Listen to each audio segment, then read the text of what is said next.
May I invite the first panel to come on stage? The first panel is on funding and communications. One of the most important things, I think, if you're a non-profit or a philanthropist, you won't disagree with me to say, you need to tell your story, and it's very important to say it the right way so that people understand what you're talking about. And who doesn't need money, right? We're always all asking for money. I mean, I'll take a check any day if somebody wants to give me one. So I think the first panel is one of the most important things, and how to use technology in the most correct manner, or data to raise funding or tell your story. All of these experts are going to tell you how to do it the right way. So please may I invite Aarti from Sattva Consulting. She's the co-founder of Sattva, and she's going to lead the panel for us, and all the panelists with her for panel 1.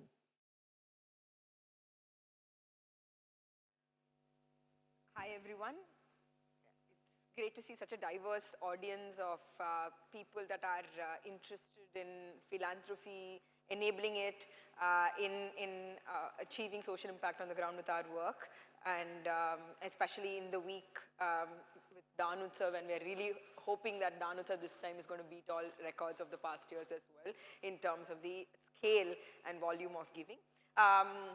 I'm moderating today the panel, and you will be hearing a lot more from all the others that have looked at so many different innovations in the area of unlocking philanthropy.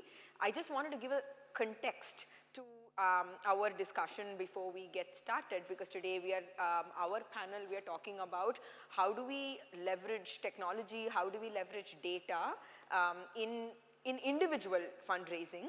And if you were to look at what is the state of individual fundraising in, so I just wanted to give a few data points from a research study that we recently finished on everyday giving in India, where we looked at how do Indian residents, diaspora, and global citizens give money, goods, their voice, and their time and skills, and to NGOs during disasters or just within their communities. And the overwhelming result was that 90% of our giving goes to, is informal. It goes to our local community, domestic help, maid driver, their insurance, you know, the local temple, and religious giving. And only 10% of that is funneled towards formal giving, and still only a smaller portion of that is funneled through social development organizations. And this is what was, you know, we wanted to investigate further and understand what is the potential, and why is it the case that 90% is still informal.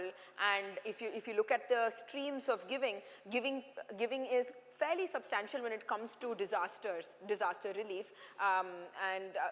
We can see that during the Kerala floods that just happened, where there was an overwhelming response, or during the Pulwama attack, there was an overwhelming response from citizens to give.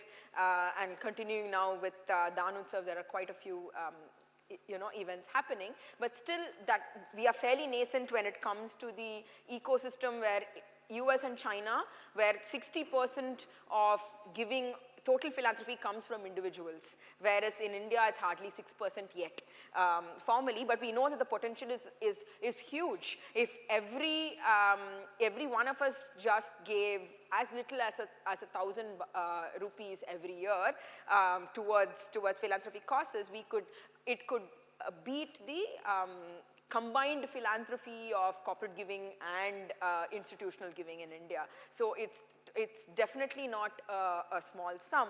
And if you look at it today, there are several channels that help to, you know, help individuals to be able to give to social organizations, starting with e-commerce and tech-led channels, to payroll giving for employees within companies, to giving through NGO websites itself. So there are quite a few channels, and all of them are growing in their own ways. So the potential is there, but today it's not being tapped as much, and we'd love to hear from the panelists on their efforts in order to enrich this scale of giving.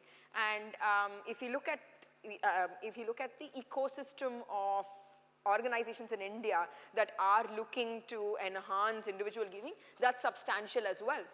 There are online facilitators and offline facilitators, there are online platforms, there are volunteering platforms, and then this panel focuses on the role of institutional philanthropy in also enriching individual giving, and there is quite a bit of role to be played there as well by funders and enablers and even government regulatory systems with the two-factor authentication or digital payments enablement and so on. So given that this is the landscape of organizations, solutions and instruments to give in India, what is it that we can do to further enhance giving and get it to its full potential, which is largely more than it is right now, and especially in the technology-led ways of giving. We see e-commerce, payroll, and all of that. Social media-led giving grow a lot stronger in India. And we're saying, what will it take, and what is it that we should focus on if we have to enrich this giving to the true potential that it has? And we're saying, how do we create more avenues for convenient formal giving? China raised 2.4 billion yuan on one day, the 99 charity day as they call it, just on one technology platform through WeChat Pay, and that's been growing significantly year on year. So how do we get more convenient formal avenues? How do we increase citizen engagement with causes? It's not going to be enough just to give, but how do we give mindfully? How do we be engaged with social action as we give?